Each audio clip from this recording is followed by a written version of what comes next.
రాష్ట్రాన్ని హరితాంధ్రప్రదేశ్గా మార్చేందుకు ఉప ముఖ్యమంత్రి, అటవీ, పర్యావరణ, శాస్త్ర సాంకేతిక శాఖ మంత్రి శ్రీ పవన్ కళ్యాణ్ గారి చొరవతో హరితహారాలుగా మారనున్న నగరాలు, పట్టణాలు. నూతన నగరాల వనరుల అభివృద్ధికై తొలి అడుగుగా 15.4 కోట్లను విడుదల చేసిన కేంద్ర అటవీ, పర్యావరణ శాఖ.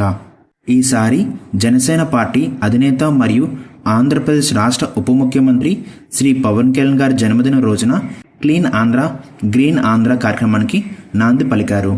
తదనంతరం స్పేస్ కిడ్స్ ఇండియా సంస్థ ప్రతినిధులతో భేటీలో రష్యాకు చెందిన వ్యామగోమ శ్రీ సెర్గ్ కోర్స్కోవ్ గారిని సత్కరించిన శ్రీ పవన్ కళ్యాణ్ గారు. ఈ సమావేశంలో స్పేస్ కిడ్స్ ఇండియా వ్యవస్థాపకురాలు, సిఇఓ, సిఓఓ సంస్థ ప్రతినిధులు పాల్గొన్నారు.